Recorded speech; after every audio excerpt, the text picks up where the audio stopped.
Good morning, good afternoon, good evening, everybody. How are we today? Good morning. Yeah, how's it going? Yeah, brilliant, man. Brilliant. Been a good week. Really. Yeah. Went to a secret gig on the other night.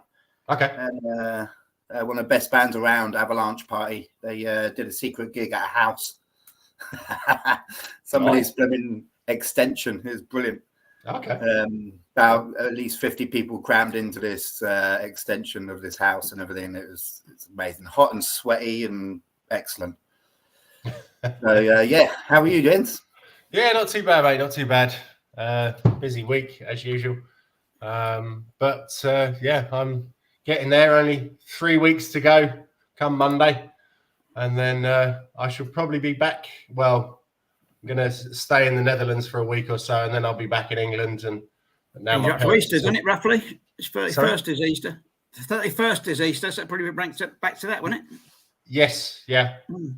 And then I'll, yeah, I think I'm going to pop over and see my parents. They're talking about going to Kefalonia or something like that. So we'll see. We'll see what happens there. I think the sunshine will do them good, and I'm definitely sure it will do me good. Also, the Greek beers, the Greek lager is rather nice as well. So I went there about 40 years ago, I think, something like Kefalonia. But Kefalonia, yeah. Yeah. I think it was probably around about the same, Kev. I think I was there when I was 7 or 8. Yeah. Yeah, we had a great time. And then the place really took off after, what was it, Captain Corelli's Mandolin. Yeah, that's right. Which was based on there. But it's an amazing island, isn't it? Those, what do you call it? The underwater lakes and, the cabins and with the lakes and stuff like that. So is that how long the band was then for you two? 40 years? Is that the standard time, is it? Yeah. Not for me. I was 8 years old, probably for my old man, but you know. You're bad. They're 40 years. Get out. Right, everybody, welcome to RickyVilla TV. Yeah. Like, subscribe, hit the bell thingy. And enjoy the show if you're watching. It's amazing. We've got 4 viewers already. Gordon Bennett. Woohoo! Yeah, Eugene said that he'll be here shortly. I'm a bit early. Yeah, sorry. I did put out the message saying that we were starting half an hour early. It's just to save next time that my wife walks in with 2 little screaming children and then gets a little bit upset when I say, what are you doing here so early? So, okay. Well, let's start with the match yesterday. Spurs versus Crystal Palace. Lineup: Vicario, Royal, VDV, Romero, Udogi, Bentancur, Bissouma, Werner, Madison, Kulusevski, and Son. So, yet again, bit of a slow start. Your thoughts, gentlemen? Go, Si.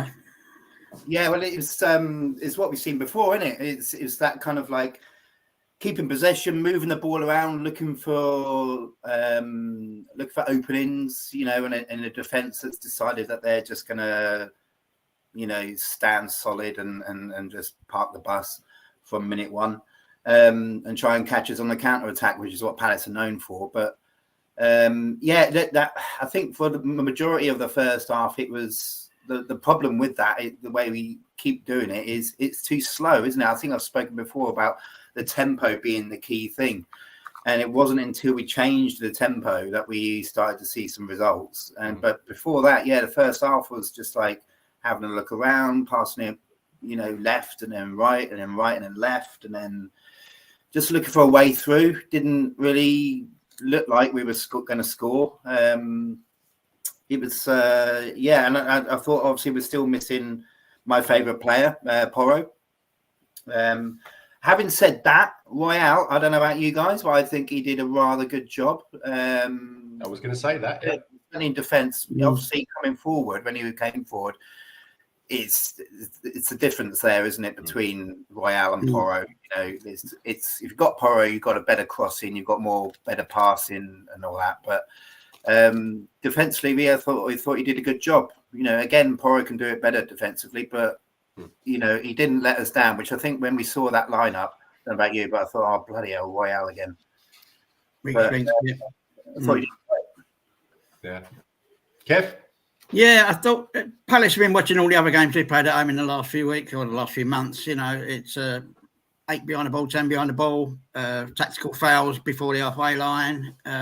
Hope it hits on the run. If we leave the back door open, it's common knowledge now to all these teams. I don't know why we set up like that at home. You know, it's kind of I think they're worried about the fans getting on their back. You know, with all this back passing and all that. They're trying to do a bit of both. You know. I think we'll see when we play Villa in a couple of weeks. Oh, next weekend, next Sunday, isn't it? I think that will be a difference, and they might play differently, maybe more rapidly. You know, more get up and go. You know, but this strolling about the back and passing, not great. You know, one slip and there's a goal. You know, that kind of stuff. One silly tackle. You know. Yeah. I think it'll be different next weekend because we are away. We're at Villa, and I think they're going to come at us, which will make a change from the teams that we played recently. Yeah. Because they are an attacking team, and they were a bit lucky yesterday. Yeah, But one of the things I would like to mention, with all this slow build up, I just think we need to get the ball out to Werner more when he plays. Yeah. Because you saw the amount of runs that he did. And they didn't pick him out. And the one that they did during the first half, he should have scored that. I think he's never really had a striker's instinct, has he? He's more of an assist player. So it would be great if Sonny took him to one side and said, look, mate, did you see my third goal? Yeah, that's how you do a one-on-one. They were showing on Match of the Day earlier his touches before getting close to Johnston were not brilliant. If he'd given himself a little bit, if he'd knocked the ball out a little bit wider, then that probably would have been 1-0. Although I don't think he did much wrong, Werner. I mean, I think it's a really good save by the keeper in the end. But yeah, you're right. He hasn't got that killer instinct in front of goal like strikers should have. But then, like you say, he's not for that, is he? He's for controlling that whole left wing. And then, you know, I like the way he's unpredictable when he plays. I think they highlighted it, in Match of the Day. But I was already thinking, like, they don't really know. It's not like Kulusevski where you can pretty much predict one of two things he's going to go, directions that he's going to go. Werner's got the whole thing of doing everything, you know, coming inside, going to the byline and everything. So it's good. I think having those two on opposite wings with the skill sets that they've got is always going to provide us with chances, I think. It's just like you said, Jens, it's a case of finding them and getting it out to them. Yeah. That's the thing. I thought Kulu had a bit of an off day yesterday, actually. I was getting a bit frustrated with him, you know. It's so predictable, you know. They sort of have a man on him and a man ready for when he turns, you know. So, I don't know. Last couple of games, I don't think he's been particularly good. But then he's one of them when Sonny was like that a few years, well, say 7 or 8 years ago, you think, he's got all that talent and he turns into, or he misses and stuff like that, and you think, he's so frustrating. But Sonny's ironed it out, you know. I'd like to see Kulu iron it out and do something different. Maybe, I don't know. You know, he just turns into trouble a lot of the time, you know. Yeah. But he's still always got the potential to create stuff because of how good he is. Yeah. And he is going to be better than most of the players he comes up against down that right-hand side. So he's always got potential to have it. And at the very least, he always drags a couple of players with him, which frees up other players. So, you know, it's still useful. I don't think I think you're right. I don't think he's hitting his potential, but let's have some faith that it will come back. You know? Yeah, he's only young, isn't he? I mean, he's a potential. Yeah. But I'd like to discuss one of our central defenders yesterday. And you may think this is a little bit harsh, but Romero was Palace's 12th man until the goal. I think he passed to them 4 times and then made that mistake for I think it was Mateta to come through and almost score. He really did have an off day yesterday. What do you think? Then. Sorry? Until then, until he scored the goal, then that was a redeeming factor. But yes. But he's fully in with the project. You know that. It's just Oh, yeah. You know, luckily the other centre half was 120%. Oh, yeah. Yeah. I mean, I think it's a bit harsh. I mean, he did a lot more yesterday. He did a lot more striding through the middle and creating opportunities, and he found himself a lot more in the opponent's half. You know, providing that link-up play, being part of the link. And again, he slipped, didn't he? Which wasn't really his fault, but you know, I think it's the same. It's the same with Mickey van der Ven, isn't it? It's like now and again, it's the passes are going to be astray or not quite get to who they're supposed to get to. That doesn't matter. What matters is how you atone for that mistake, isn't it? So in Van der Ven's case, obviously the fastest player in the Premier League, he can get back, mop up, not a problem. Kuti as well. He's he's good at getting back and blocking and just getting the ball out if mistakes are made. I think that's a value in our defence, which Royale doesn't have. Which is, you know, it's about. Yeah, they always push forward and try and thread through balls from an attacking point of view. Sometimes that will inevitably go wrong statistically. You know, 1 out of 12 pass will go out astray or whatever. But they're so good at, you know, when the opposition have got the ball, we've given it away, and they're so good at getting the ball back again. And again, that's where our counter attacking comes from as well. I think with the 2 out of 3 goals there, it was a case of the build-up play exactly like that, where, you know, it's all credit to them. Obviously, with Brennan Johnson with the first one, that was all hit. That was his goal, basically. You know, it's incredible determination. Kind of summed us up, really, I think, for the whole game. Brennan Johnson's just like excellent way of chasing it down. You know, the Palace player, who was it? I can't remember who the Palace player was, but he absolutely crapped himself when he saw Brennan Johnson. Anderson. Yeah, sniffing at him, and then he bottles it and throws himself to the ground like they all have been all game.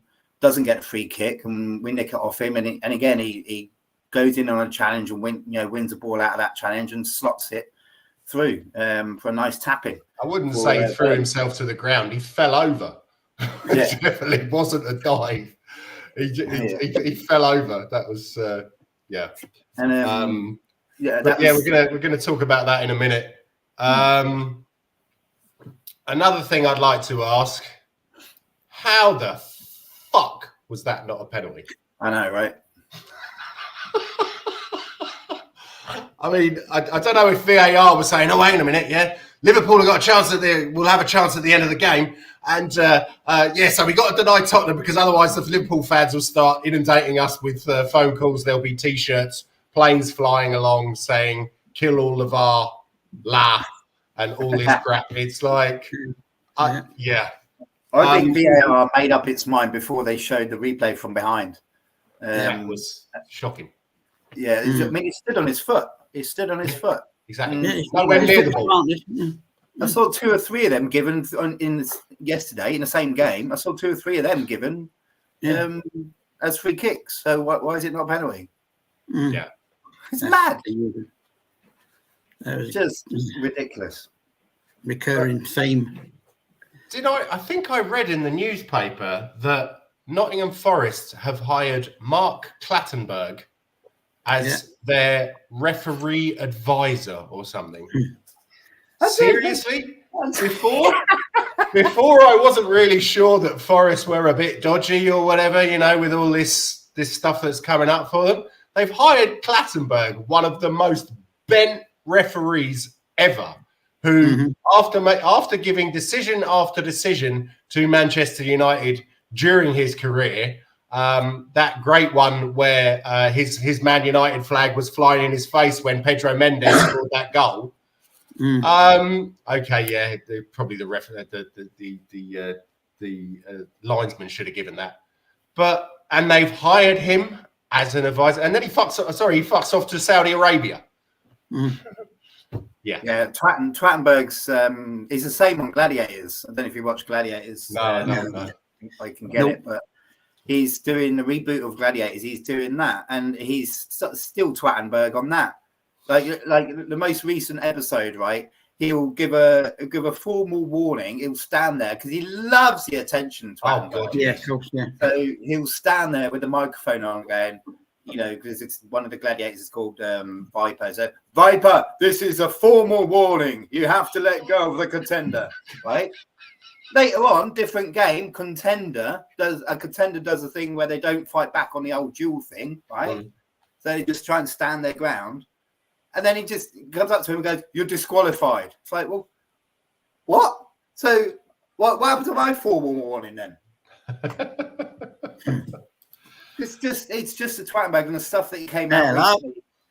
Hey, guys. Hi, Eugene. Don't worry about smoking on stream. I'm not bothered about that. It's all good. All right. You're more than welcome to. In fact, give us one. Depends what he's smoking, doesn't it? Really? You want some of that too? I'll give it to you. Jens got a supply, right? Yeah. Oh yeah, I could just walk. I could probably. Well, yeah, it's about 15 minutes walk, and I've got a coffee shop. No, you don't have drugs in the Netherlands, do you? That's shocking. No, because Jordan Henderson's come over, just like he was going to talk to people about the wonders of homosexuality in Saudi Arabia. He's now come to Ajax, yeah, to tell us how terrible it is to smoke weed. All right. Yeah, he's a social warrior, is our Jordan. Nothing to do with the money. Always nothing to do with the money, right? We're all footballers. Eugene, welcome, sir. Good to see you. Hi guys, how you all doing? Right, we won, right? We're happy, right? Yeah, absolutely. But yeah. I'd like to. I watched a bit of Eugene's watch along yesterday. Thanks. Yeah, no problem. He made some very good points. If you want to talk about this horseshoe thing. Yeah. The thing is that why are we playing horseshoe football, right? Is it a new style of football yet Ange has created, or is it the style of football that Spurs has been playing for a long time and they can't get it out of the system? That's my biggest wonder, right? But come on, guys, we will roast for 70 over minutes. How can that be? And we only turn up in the last 15 minutes or so, so it's mind-boggling.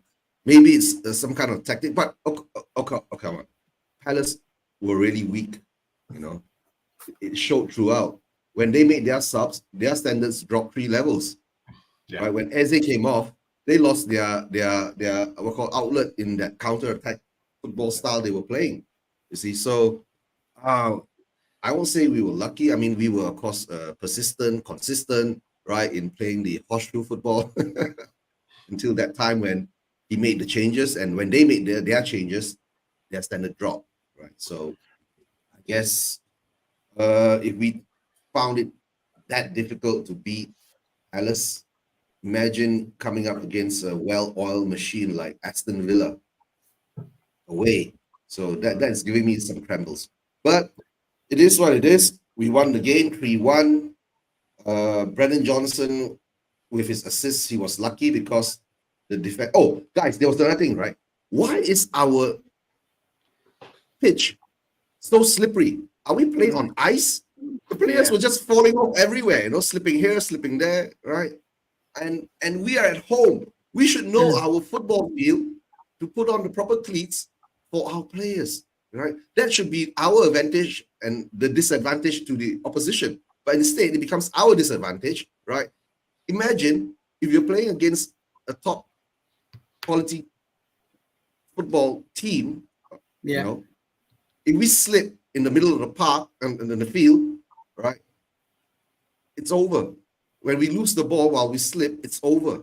They come for us. So doing a Steven Gerrard. I noticed about that. I mean, I think the only reason we found it difficult yesterday wasn't that it was our determination that won us the game in the end, because all they were doing, I think I posted on it yesterday, but all they were doing, they had one shot on target, right? They had more than double the amount of fouls against us. That's all they were doing, was trying to foul us or dive or throw themselves to the ground to try and get a free kick. And Guys, we had 1,500 corners and we couldn't even get it properly.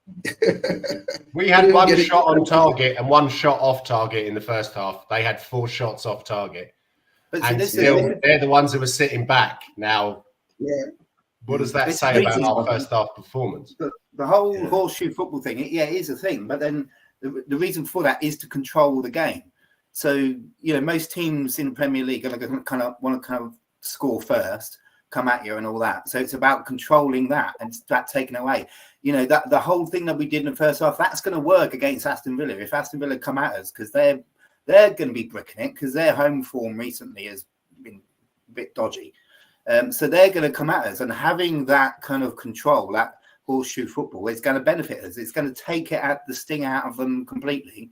And then all we need to do is just a matter of when, like it was yesterday, it's a matter of when we turn it up the tempo, we change gear.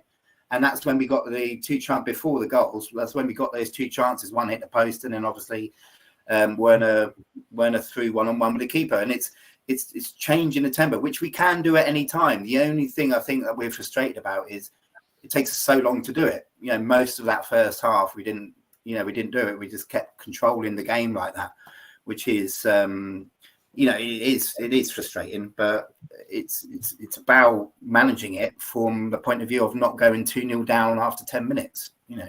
But what's the difference then? What's the difference then between this football and Conte's football? Everyone's slagging off Conte now, and everyone's saying, no, Big Angie's football is effing amazing.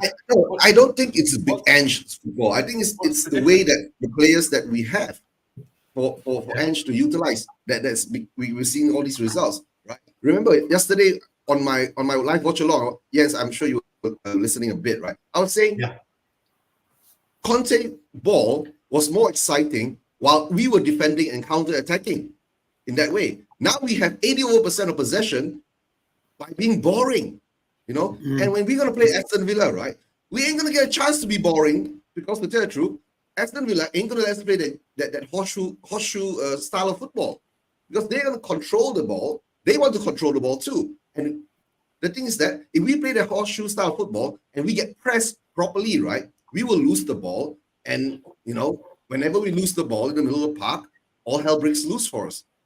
No, I don't think we will. You look at Basuma yesterday. So there's times when Basuma was controlling the entire midfield just by carrying the ball past 2 or 3 players. Just like Simon, running with it. We've got better players. But you're talking about the quality. You get what I'm saying now?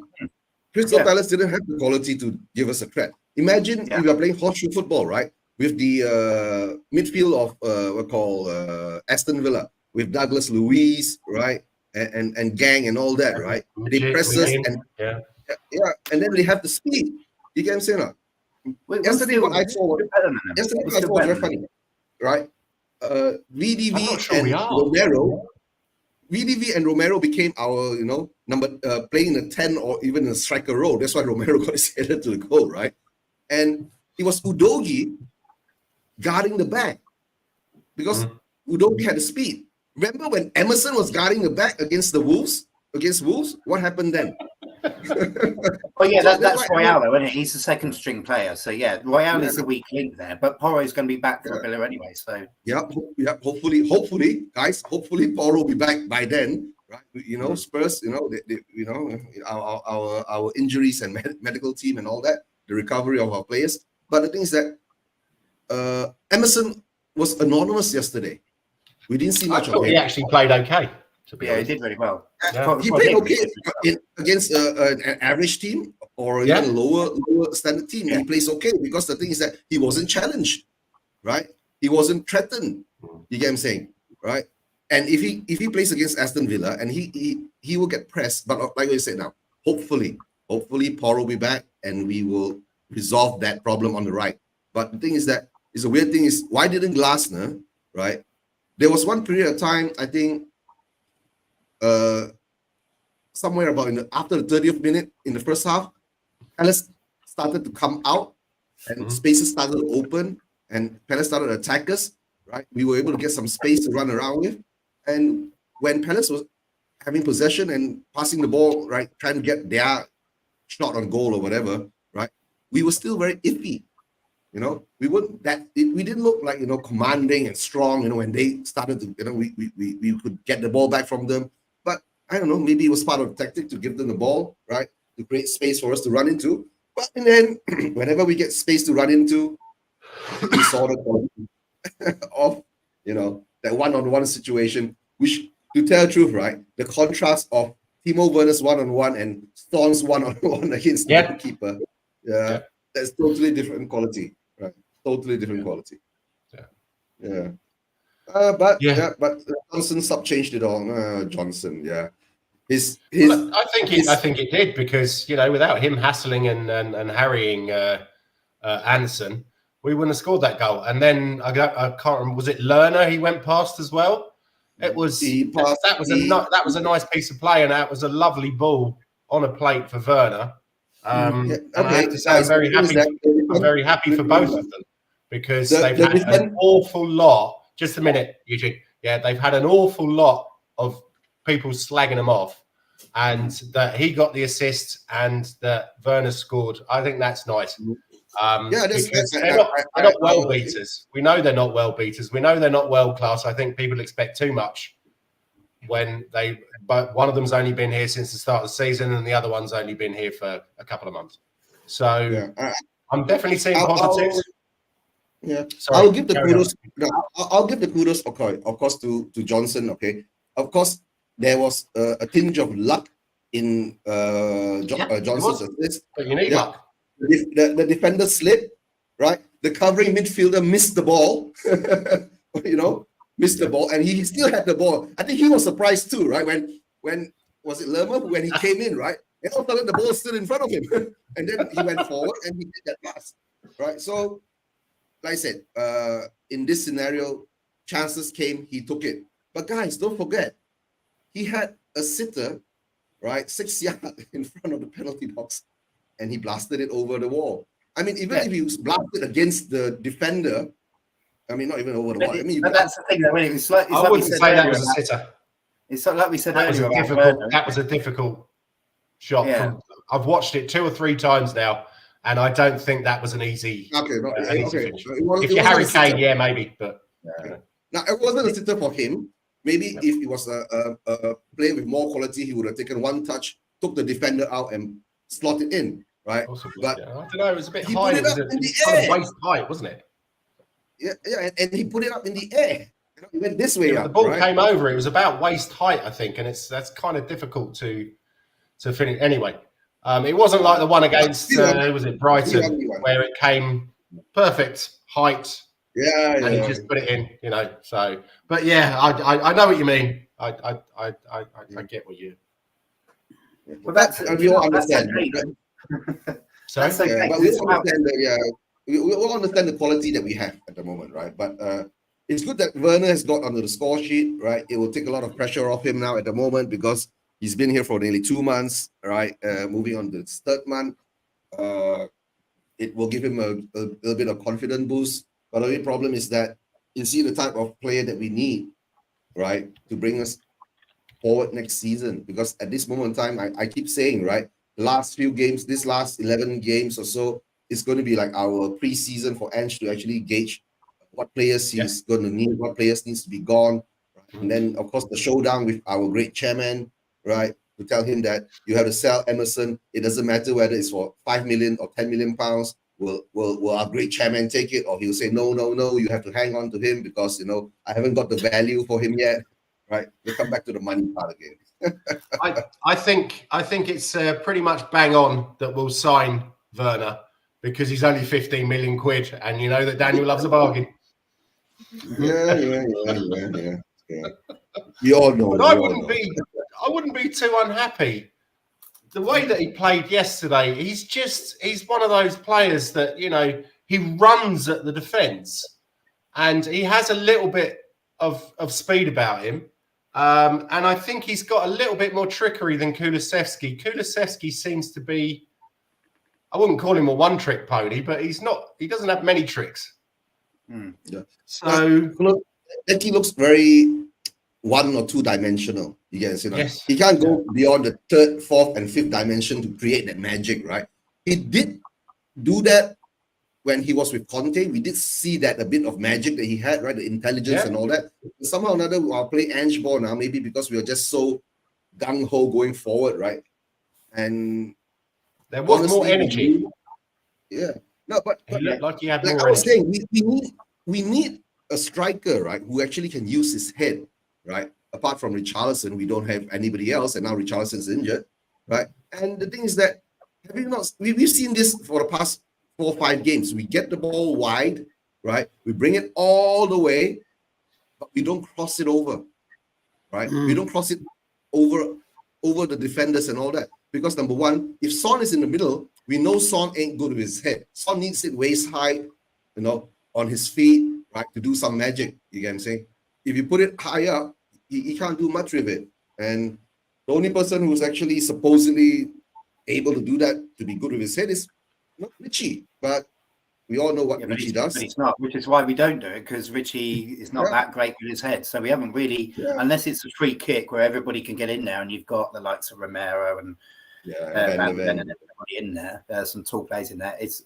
We're going to carry on doing what we do best. And Kulu works best because he's on top form, depending on who he's playing with down there on that right hand side. So if he's got Porro there, again, with the speed, the change of tempo and everything, he does well. He's either provides a brilliant link up as part of it, or he provides the killer ball into the box along the ground, by the byline, whatever it may be.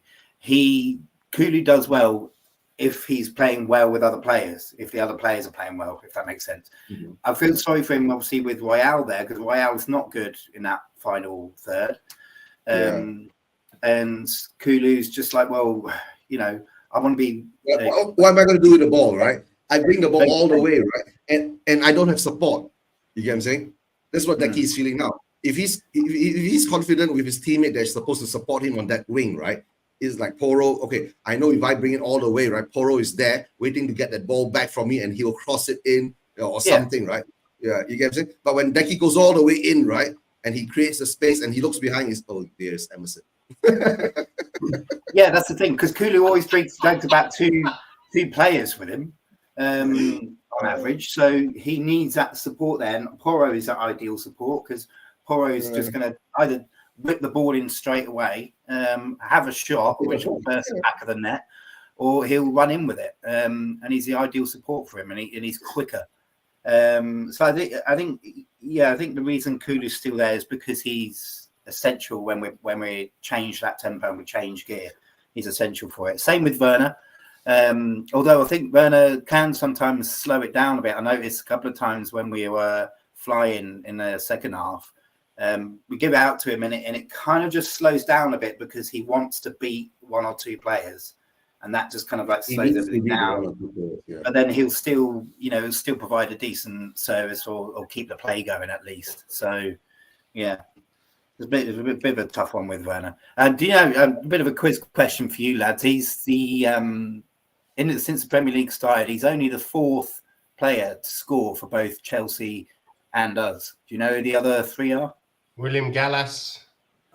Yep. Roberts. Graham Roberts. Oh no, you're talking about Premier League. Sorry. Premier League, yeah. Premier League. Are we talking own goals here as well? No.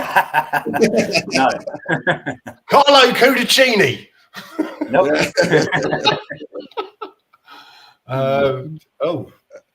Gallas. 4th. So there's 2 others. I can't even remember us signing. Who did we sign from Chelsea?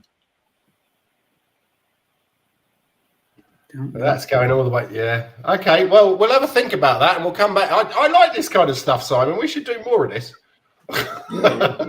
Chelsea and Tottenham. Okay. Yeah. So anyway, I'm just off to have a cigarette. I mean, Google. The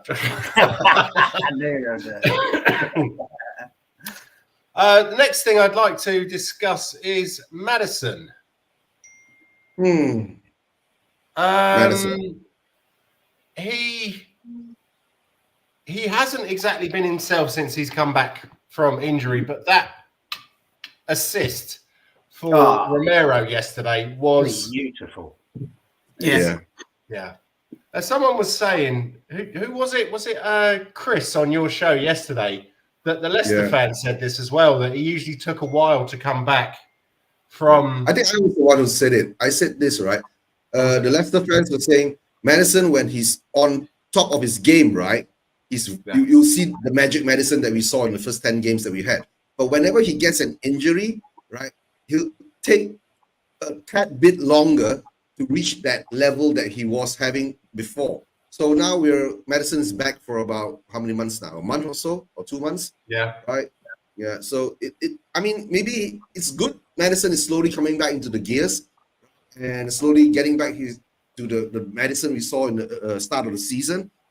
And hopefully we can play, like I said, we're playing so slow for over 71 minutes. And okay, guys, I hate to say this, right? Why do we always have to get shafted in the bum before we do something? Right? It's that always sounds like a bit that. salty. Yeah. I was going to bring up the same thing about Bentancur as well. Since he's been back, he's playing okay, but he's not where he was before. Yeah. And I feel, right, playing Bentancur and Maddison is like a bit of a clash, because Bentancur and Maddison, Bentancur has his own creative style where he needs the freedom to do certain things, and Maddison is Maddison, right? So we bring in Maddison, we put in Bentancur. It's like we are playing two similar type of players where, how would you say, it's hard for Bentancur to actually show his talents that he shown us in the past few years. I mean, the past year or so when he was playing under Conte, because at that time Bentancur was in control of the midfield. He gets the ball, he sprays it, he runs with it. He's like the creator. But now with Maddison there, Maddison is supposed to take over that role, and Bentancur is supposed to play more like a 6. So that stifled Bentancur a bit, and I'm hard to say. He had to take that yellow card, right, which led to the goal. Yeah, he had to, right? That was like taking it for the team, because if he didn't, most probably a shot would have been taken, or a penalty might have happened, because if they carried the ball further in the penalty box, right? But with Maddison is that hopefully now with him coming back, playing more games, and to tell you the truth, we don't have much games to play once a week. Right. Hopefully he'll get missing. Do you think that Bentancur's nervous that he's going to get injured again? Or do you think he's holding back a little bit? Because... I think it plays on every single player's mind, no matter, especially if you've been out injured that long, it definitely plays on your mind. I noticed about him yesterday, and both him and Maddison look back on form, really. But what I noticed with him, it wasn't so much his touching of the football itself. It's more like off the ball stuff with Bentancur. It's he couldn't really do what he does best with the ball, because again, all Palace's gameplay was foul.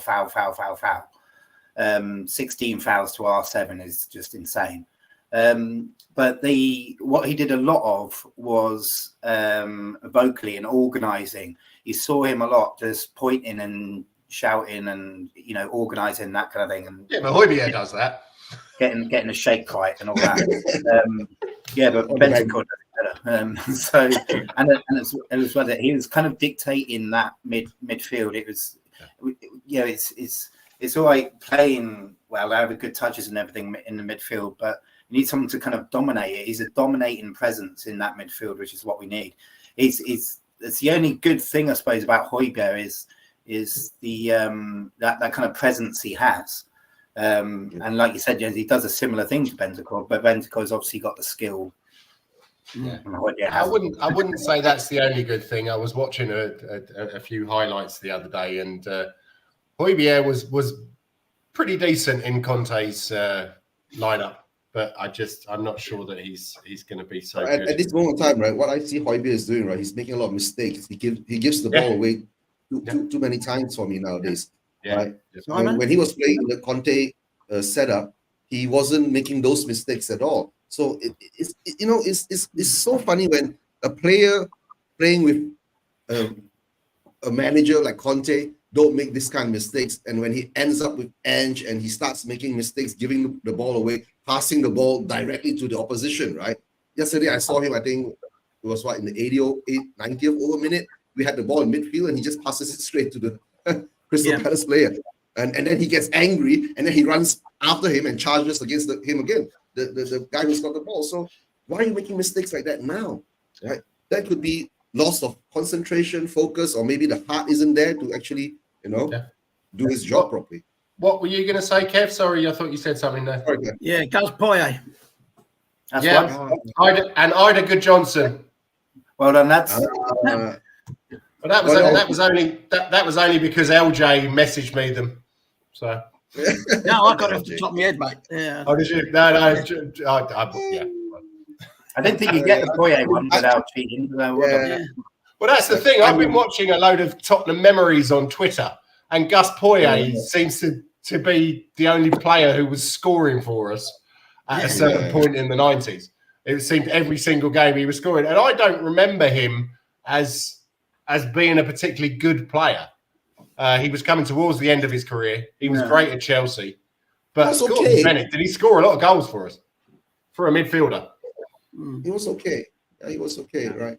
Yeah, and to tell the truth, right? I haven't seen Johnny in such a long time. How's he doing? Yeah, he's all right, I think. He wished me a happy birthday the other day. I haven't spoken to him that much, to be honest. He's a rock star now, isn't he? Oh yeah, I mean, he always has been. He has been for years.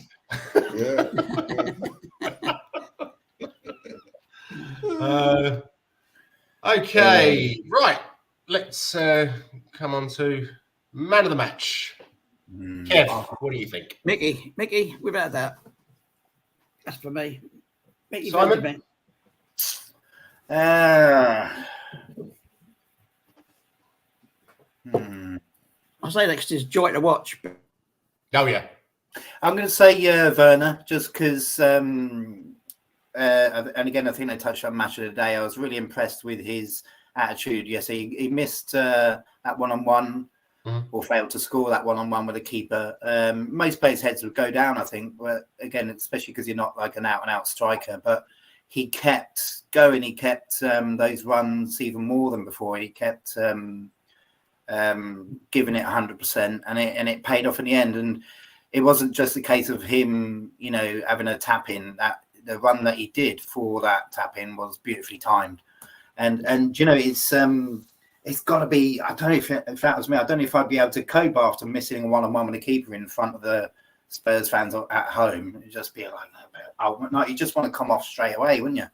But he did well just for his mental strength and the fact that he contributed so much and also scored. Yeah, Werner for me. I thought it was lovely as well. Obviously, Sonny went straight up to him and patted him on the back of the head and said, "Don't worry about it, it's all good." And then a couple of other players came over, so that shows that he's a popular member of the dressing room, and everybody wants him to do well, which I think is something that probably wouldn't have happened under Conte. Well, maybe some would have done that because Conte was like, you win or you're all. Yeah. I'm going to throw you under the bus. Whereas with Postecoglou, it's like, come on, guys, we win as a team or we don't win at all. So that's what Big Ange has brought to the whole squad, right? It's that camaraderie and that loyalty between each player, the honesty and the understanding and the compassion. Right? If you miss something like that, we'll come over and we'll give you a boost, right? We'll give you the confidence. But I did notice one thing after he missed that one-on-one, right? A lot of the balls didn't go to the left anymore. Not for a while, 10, 15 minutes, they didn't pass the ball to Werner. They started to push it back to Decky a lot, right? So that was maybe just problem. I think we need to give him the ball more because he actually he has more speed than Kulusevski. No, I'm saying after he missed that one-on-one, they just didn't give him the ball. No, I know. Just in case he makes another mistake, his confidence might drop, right? But because in the second half he came out and they gave the ball most of all the time to him while he ran past, and tried to cross it in and all that. But and then, right, for my man of the match, to tell the truth, didn't see anyone outstanding, right, in that game. That's a sad part, right? I didn't see one player outstanding. And a lot of people are picking VDV. I'm saying you're picking VDV because you're playing against such mediocre Palace attack. You get what I'm saying? But VDV had to run back a couple of times, right? I mean, more than a couple of times, a handful. right? To cover our, lackluster whoever who can't run back. You see, but that is VDV's job, right? But I still think you can give a defender credit for doing his job and doing it well. Yeah, I can give it, but I'm saying outstanding performance and all that, but that is his job, right? He's supposed to do that. He's supposed to come back and cover, right? But to pick one person outright, I don't have one in mind, to tell you the truth. None of the players out there, there wasn't a player who came out and showed me some oomph, you get what I'm saying, right? Unless you're saying that, because it's Brennan Johnson that came on as a sub, and then when he got the equalizer for us, even though it was a tad bit lucky, blah, blah, blah. Then you could give it to Madison. Madison did that brilliant, looping cross to Romero, right? And he headed the goal in. We could give it to Romero too, because Romero scored, right, as a defender, right? Or Madison. So no one outstanding performance from me for the man of the match, right? So I know man of the match is Big Ange. Well, I'm gonna go for Mickey van der Ven, because I don't think he really put a foot wrong yesterday, and I thought it was an outstanding performance. But I'm also gonna go for Brandon Austin, our reserve team goalkeeper, because I have a feeling that he's good friends with Abriche Eze. And at the end of the match, you could see him, son, and one of the other players, I can't remember who it was, but they were like, yeah, come on, give us a hug. And sort of pointing at the stadium and saying, yeah, man, you definitely want to come over here. Why say south of the river, you'll get stabbed, you'll get rabies. Yeah, come north of the river, it'll be fine. So you get stabbed and rabies? That's South London, isn't it? Do you know what? If Eze came over, I'd be well chuffed. Obviously, he got his break at Wickham Wanderers, and was outstanding. And it's true, right, guys? We could have gotten Eze for like 10 to 15 million pounds 2 or 3 years ago, right? When he was still at QPR, right? So we've missed that. Yeah, we missed that boat. But to tell the truth, my question is that if the price tag is at 70 million pounds for Eze, right? Will pay the money? No, we don't. No. I didn't realise he played for Wickham. Yeah. When was that? So season before last, and he really flourished. He scored quite a few outstanding goals, and it was very obvious very quickly. He came into, I think, because there's a lot more space and everything and time and everything in League One. He got that time to flourish and really show everybody what he's capable of. And then was that before QPR? I think it was while he was on loan. Yeah, so he's on loan at QPR. From QPR. Yeah, he was at QPR.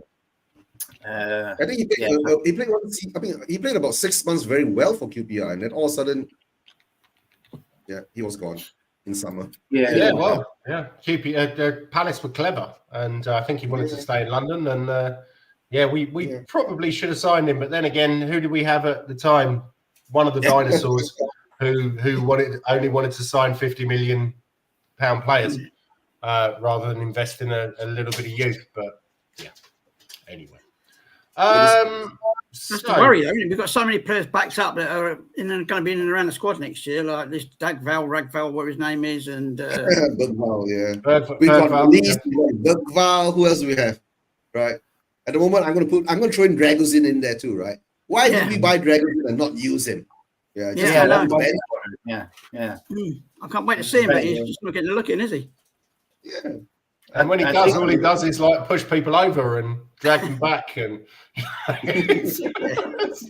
but there's a lot of young talent. There's a lot of young talent there. You got Scarlett and all the rest of them, and Lancashire and all that. Do they need to be going out and buying more? I mean, no, that's true. Yeah. Well, I think he's still it's probably about right though, isn't it? Because you'd pick Ben Davies over him because he's been delivering really well, and then obviously it's Udogie, isn't it, in place of Davies? So unless there's injuries, we should sell Davies. We should sell Davies in the summer, right, and get a proper cover for Udogie. That's how I see it. No, he is good cover for Udogie. I think I'm not sure. I'm not sure we should sell him, but I do think that we need someone who can play the same way as Udogie as cover. Now, whether this is this has obviously got to be a younger player. Well, that might be Dragusin. That might be Dragusin. We just don't know. But Dragusin is more seen enough of right-sided him to see that he's going to be a wing back, as far as I can see. Exactly. Yeah, that might be what he's there for when Ben Davies retires. No, I don't know. Dragusin is just going to be used as a centre back. That's all, whether it's left or right. Yeah, I wouldn't. I haven't heard anything about him being touted as a wing back. But then again, I've heard people say that we should play Skip as a wing back. We should play Bentancur as a wing back. And I'm like, what? And they're like, well, because the wing backs end up in the centre of midfield. And it's like, yeah, but they still have to, like, you know, defend and get back. Well, this is why you should stay off Twitter, you see. No, this is actually Spurs community. Oh, right. Okay. There are a few bedwetters, well, quite a lot of bedwetters on there, but there are people who know their tactics. And it was said by one of the guys who is, well, he's been on there for a long time, and I quite respect his football knowledge. I don't know, maybe he'd been on the meth last night or something. Not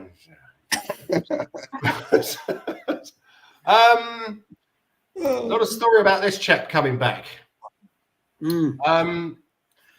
What do we think about that? He's basically played 2-3 games for us. Maddison was waxing lyrical about him being one of the most skillful players at the club. He's one of those wingers who will attack a defender rather than try and go out the outside. So actually cut in and attack the defender. But how do we see him fitting in? Is he gonna get a game, or do we think he's too injury prone? Well, Postecoglou's always said, and he said it in the press conference as well, he said, look, the door's always open. The door's never closed in terms of getting yourself in a team, putting yourself in front of me and the other coaches and, getting your place in there. So, which is great. So I think we will see him come back. I think he's still a few weeks away from being injury free. I think he's obviously looking for. It's going to be one for next season, isn't he? I think he's going to have probably about 2 or 3 games plus pre-season to impress and get himself in the starting lineup for next season. But I think he will. I think he is a really, really good player. He's exactly what we need in terms of age and skill and.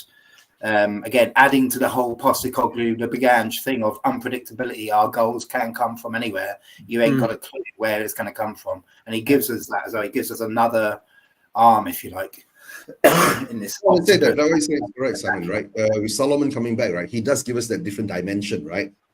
Apart, like we see what Timo Werner does, he just runs wide, right? And tries to cut back in. But by the time you have 2 defenders on him, he gets lost and then he has to pass the ball back. But if Solomon, usually what I've seen him play in a few games that he's been on, right, he will take on that player and he will bring and cut into the box, right, and try to do something in the box. That is the positive thing with Solomon. But the problem is that now when you have, are we going to keep Timo and are we going to, keep both of them and then they can do something there? And then don't forget, if Richarlison comes back and we get a out-and-out striker, right, is Son going to be put in the middle again, or are you going to have three on the left wing, 3 choices on the left wing? So it'll be a big ask, right? So at this moment in time, let Solomon be 100%, right, completely recovered from his injuries and bring him back. Because we have seen what we have seen, right, during when we were desperate. We brought back Bentancur, right? And what happened? And now we can see Bentancur is not the Bentancur that we saw a couple of seasons back, right? And I won't take Maddison as an example, because we know Maddison usually will need about another 5 games before he actually gets back into gear as the Maddison that we know, right? And hopefully he will, right? But let's see whether Solomon, when he comes back, will he be the same kind of Solomon that we saw earlier in the season? That's my question, right? Yeah. But Simon, you say maybe we will hang on until by the time he recovers and all that, he'll be playing a few games at the season-ending games. That's it. Our next 11 games is our actually pre-season, right? Yeah. Agreed. Yeah. I'd just like to give a little bit of a shout out. I used to work with a guy called Dave. Funny that. And he was a big AFC Wimbledon fan. And they got a 94th minute winner against the franchise that is known as MK Dons yesterday. I don't know if you've seen the video, but every single player, the management team, everybody all jumped into the crowd after that goal went in. Wow. It was absolutely brilliant. Then there were videos of the chairman of MK Dons, who was the chairman of Wimbledon and then decided to take them to Milton Keynes, getting harangued by his fan in the car park, saying, "You promised us Premier League football in 10 years." It's like, right, okay. Is that the guy with the rainbow, the bodyguards and all that? Yes, yeah. Yeah, I wonder what it was all about. I couldn't understand it, and I was in a rush, so I just skipped over it. Yeah. I thought that was absolutely hilarious. And that one's for you, Dave. So you're saying that Wimbledon became AFC Wimbledon, then MK Dons was actually Wimbledon, right? Yes. This is like the breakup playing against each other. Yes, well, yeah. Well, Wimbledon lost their ground or something, didn't they? And then the chairman decided to take them to Milton Keynes and become MK Dons. And so the fans of the original Wimbledon started AFC Wimbledon, who were then started in the Evo Stick Bovril League 7 under-20s Women's League. In the Women's League, all right. Fair. Yeah, and then got their way all the way back, got themselves all the way back up into the league.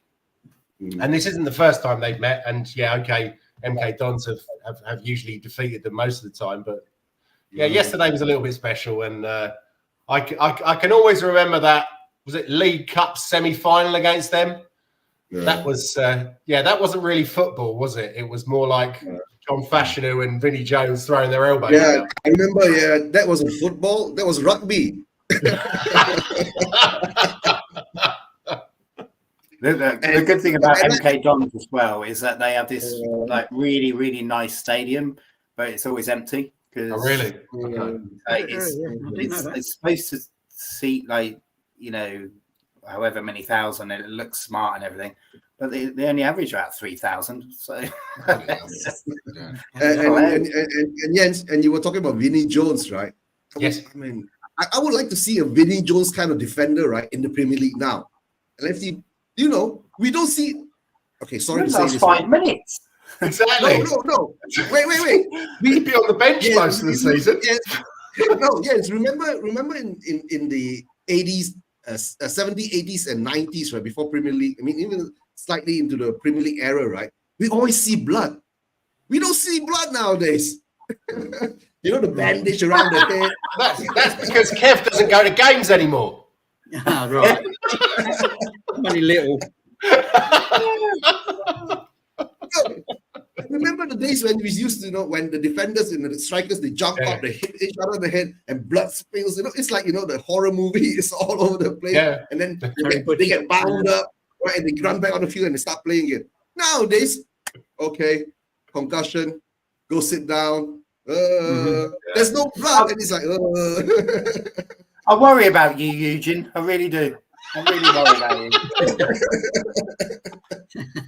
Is it a full moon out? Is it a full moon out where you are? Is that what it is? Are you turning? Yeah. It's close to the full moon now, right? No, but I mean, the style of football has changed. The standard of football has changed. The style of defending has changed, right? So it is what it is. But those were the good old days, right? I'm sure Kev remembers that, right, Kev? Oh, yeah, that was definitely, yeah. Terry Butcher for one. Oh, yeah. Terry Butcher. Trying to think. Paul Ince. Not a nailer. Paul Ince. Oh, yeah.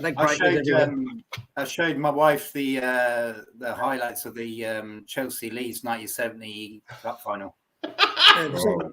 Semi-final, wasn't it? Oh no, it was the final. We had the final replay. Yeah. Final replay. Yeah. Oh man, that's insane. Absolutely insane. I saw a meme the other day, which I'm pretty sure is made up, but Terry Naylor said, "What was your favourite part of being a football player?" and he said, "Well, running out at Highbury one season, and to see we taken a North Bank again." And you seen me in here that day, admittedly. Okay. That's what I said, Kev. No more blood when you're not going to football, mate. Yeah. Okay, then, chaps. Anything else you want to chat about? Oh, yeah, I want to give a big shout out to Proud Lily Whites, the official Spurs LGBTQI plus community, celebrating 10 years this week of being up and running. Good on them. They've achieved quite a few good things. What I like about it is the founder of Proud Lily Whites, Chris Powers. Sorry, Chris, if I'm saying your name wrong. Powers, maybe. He kind of summed up what a good thing it is by saying, he said, you know that thing as a fan you get when you're rising up out your seat when Madison's Aaron Lennon's on the ball, and that kind of thing, and the ball hits the back of the net, and as a whole kind of mass group, we're all jumping up to celebrate. He said you don't get that anywhere else. He said the key thing is, Proud Lily Whites, he said, I want everyone to experience that, because you can't get anywhere else, and everybody should have access to that, which is a very so good on him, Proud Lily Whites, for 10 years. Here's the 10 more. Nice one. Yeah, that's nice. That's nice. Okay, I've got something to say too, right? I'm going to say this. Really? I never would have believed it. Liverpool, all the Liverpool fans out there, right? Stop being so fucking salty, yes. Right? What happened yesterday at Forest, right? You guys didn't deserve that win. The ref made an ultimate mistake, right, in giving you back the ball. That's all I'm going to say. Stop being so salty. So, yeah. It was, to be honest, though, it was a minute and 50 seconds after they scored. Yeah. So before they scored. No, it was before they scored. Before they scored. Yeah. So it's a minute and 50 seconds. I'm not sure that really did that really affect that goal that much. It's a different game then, isn't it? Because they keep possession of the ball. Come on, that free kick doesn't happen. Yeah, we come back to the same thing like the offside against Spurs, right? When they played against us, right? If it wasn't given, what kind of effects we will never know, right? Whether Liverpool scores, and for all you know, the ball will given logically you can work it out. Yeah.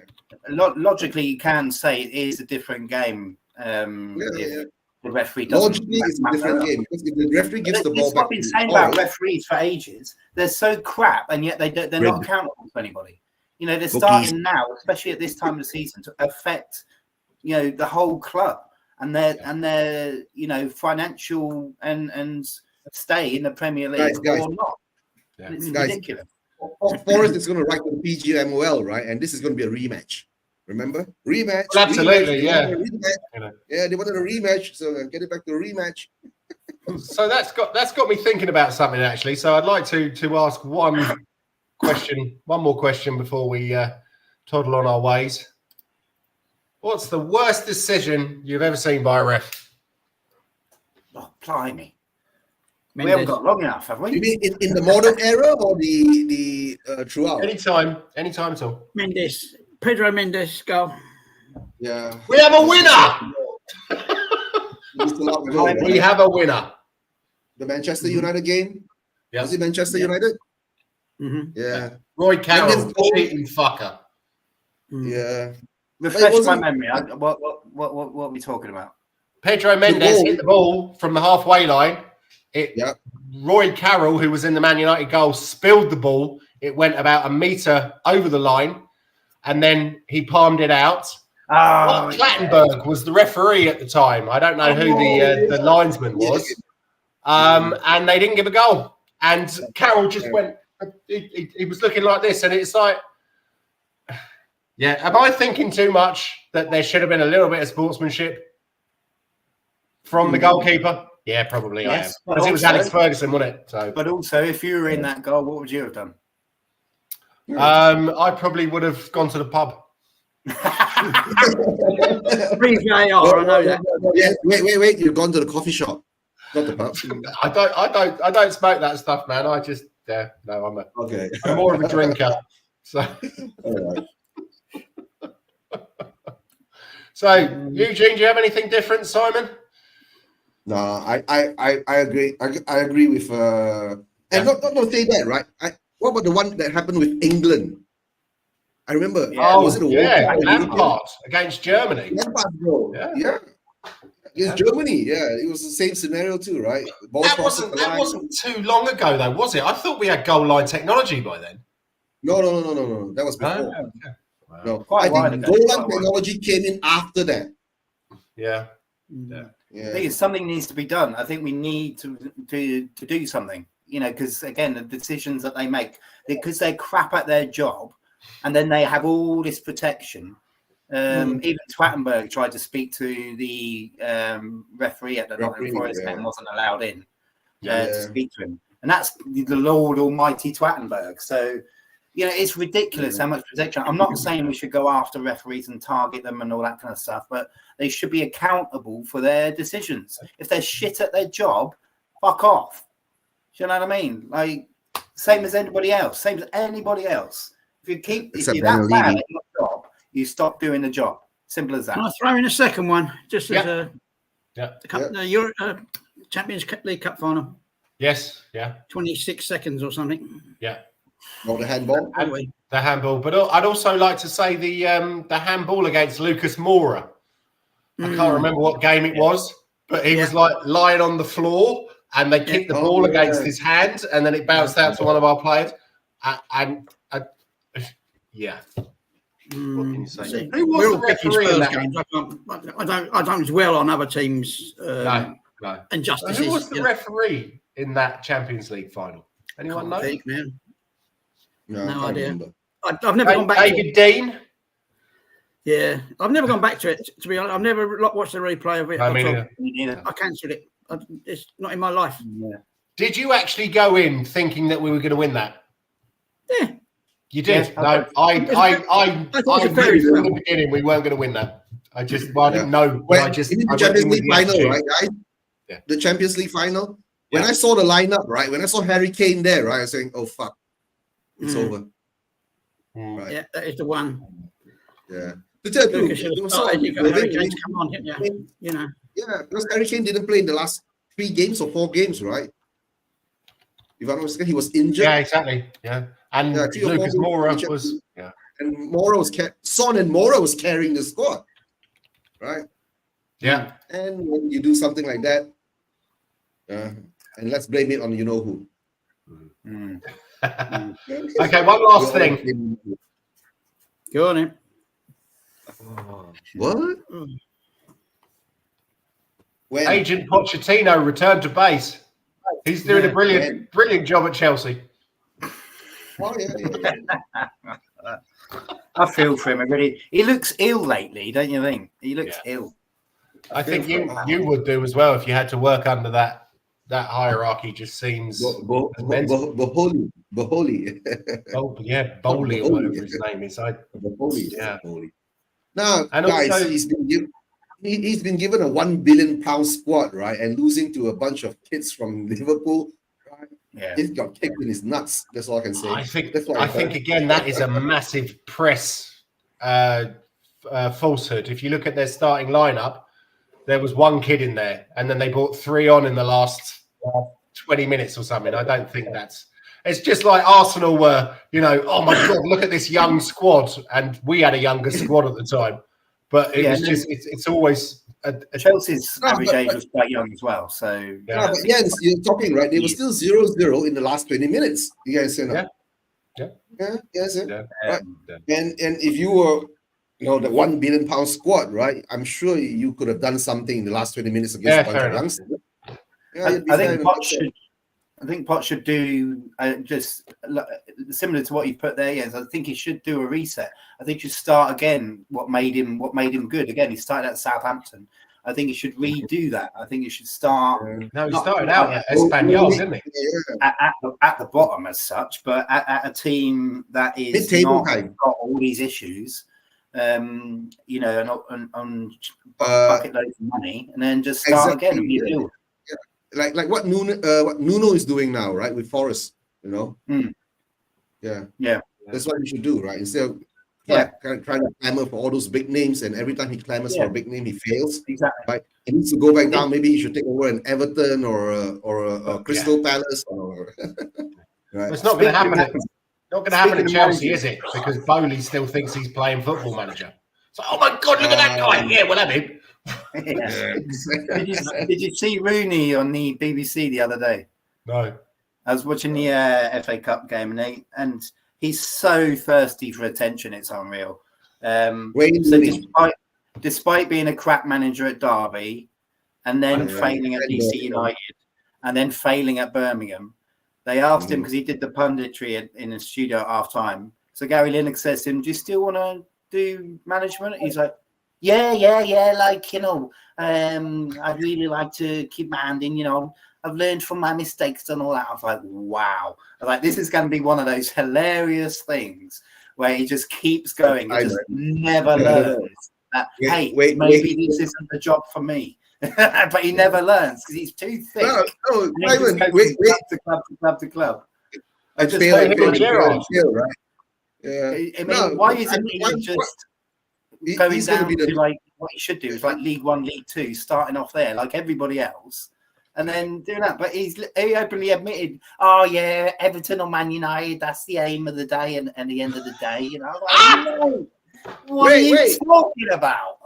And I heard he wants the England job too. He probably does. Oh. Maybe you should start out with the Faroe Islands. Wayne Rooney's going to turn into Jurgen Klinsmann, don't worry, in the manager sense. Even Gerrard, yeah. But Gerrard is still a bit timing. But guys, at least Gerrard did win something in the Scottish League, right? Don't forget that. Really? Oh, I didn't know. Yeah, I thought that was the time of Celtic. No, he didn't win it with Rangers. He was with Rangers or Celtic? Yes, he was Rangers. Yeah. Right. So we realise he won something.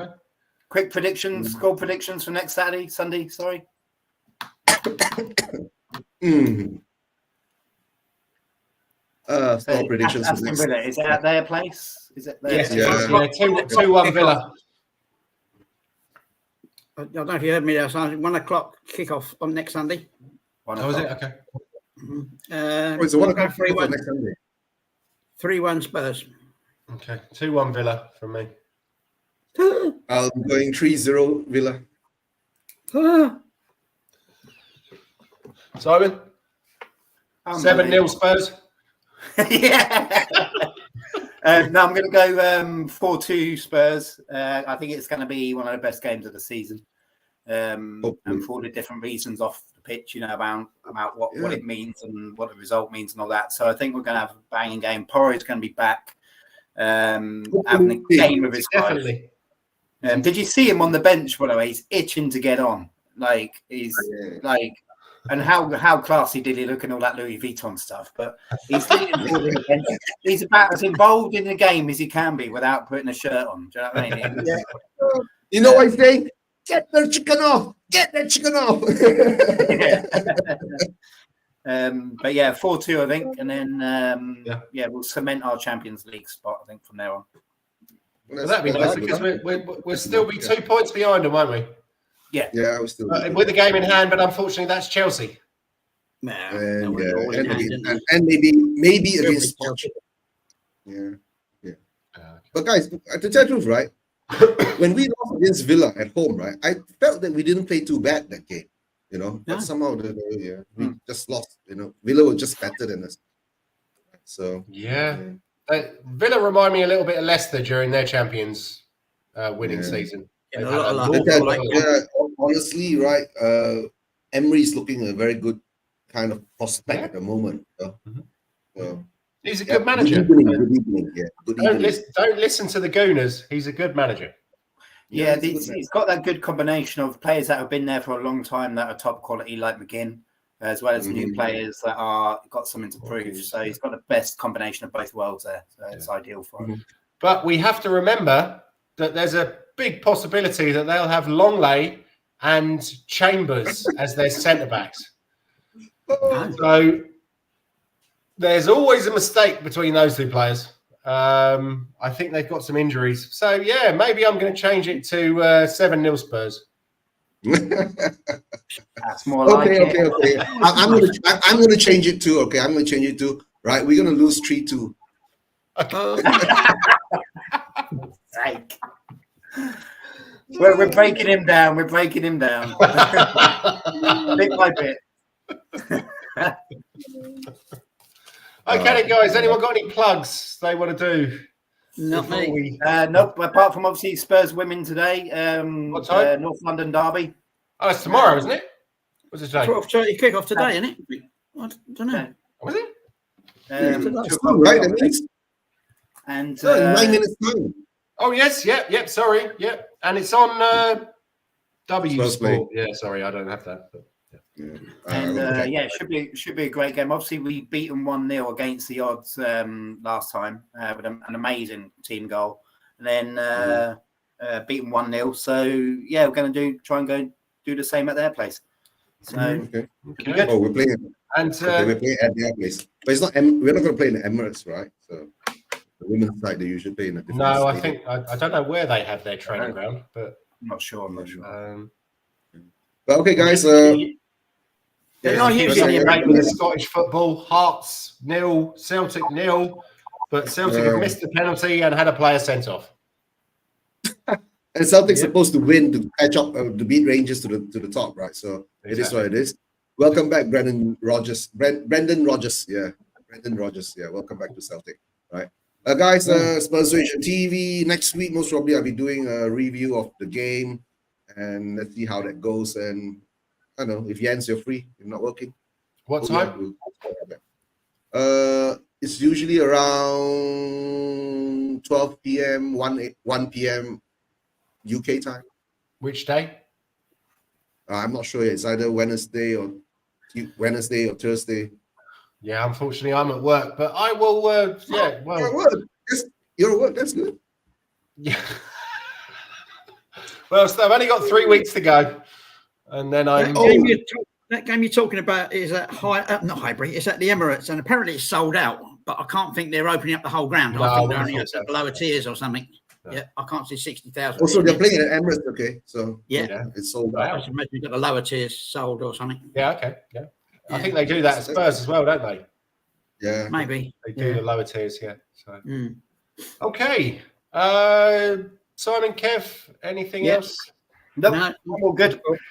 Yeah. Right. Yeah, okay. Kev, how's the camper? You very good. You see this behind me? That's the bed. That's the bed. You saw the mattresses. They're all ready to go in. The bed's been fitted, and we're taking photos all the way. Have you got red light bulbs? No, not yet. No. We were gonna do it today. And not the red light bulb. Are you going to install a disco ball? Yeah, disco ball. Right.